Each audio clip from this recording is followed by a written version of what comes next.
pinakabagong members ng Laya Manila. Hindi ko na po patatagalin, Charyzah Esparago. Yay.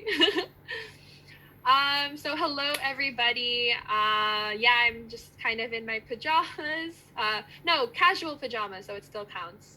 But that's because a very long day, and actually the piece that I am going to perform is a product of this very long day that I've had. I was talking to my friend Zandro. By the way, he has a podcast. You guys should check it out. It's called Pillow Talk, and what we were talking about will be on there with a bunch of other wise nuggets of wisdom. But anyways, this poem kind of came from a bit of that conversation, and it is called Sonder.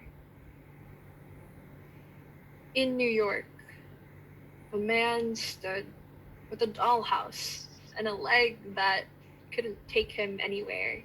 He handed out cardboard strips with his voice like larynx ripped croaked.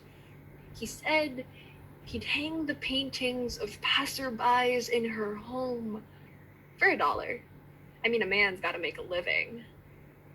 On the edge of that same bridge, I stand. Mott, Egyptian god, Lady Justice for simplicity, holding each cardboard strip in sweet serendipity on the plates of her scales, weighing my heart against a feather. Lies 2 cardboard strips like the welcome mat to my very own trip down the river Styx. Girls like bricks, girls with sin. It's all the same. Then the man came, held a gun to my head, and said, with his voice like larynx stripped the roof of his dollhouse resting on the mangled limb, if anybody else could die right now, would you let them? If the people that pushed you here pushed a bullet through their ear, would you let them? Imagine, from the point they entered your life into oblivion, they will fall into dust. And sweet girl, even dust weighs heavy against a feather. So tell me, who should die? I find it funny that he thinks he can kill a girl on the edge of suicide, and I tell him I wouldn't even sit through the obituary of my own spiraled guts, so don't ask me if I'd kill anyone else, just ask me where I want you to pull that trigger, or push me off yourself, because if you kill anyone I select, then you might as well have killed this version of myself. Oh man.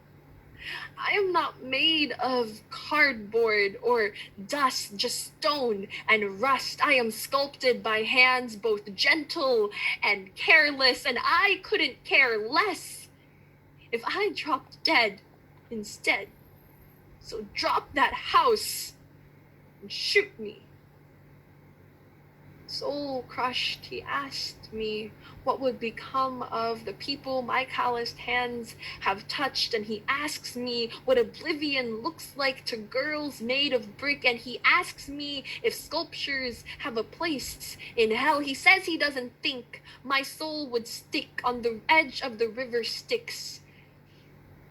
So instead, make something of my mess. Make something of my chaos, he tells me. I hand him $1.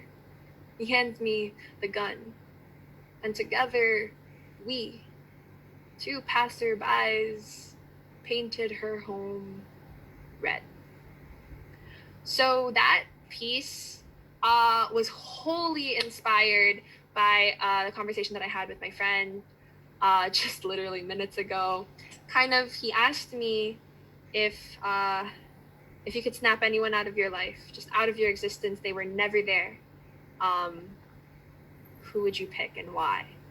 And I realized I don't think I'd pick anyone, not even myself. And so, yeah, that's really interesting. It's kind of like something that I thought about in terms of relation to rebirth, because a lot of the times when we are reborn, we like to reject the versions of ourselves that came before that birth, as if it's a failed experiment, but actually all those versions of ourselves built up to create who we are now. So yeah, This next piece, it's one of my favorite pieces. I think I have said this one so many times.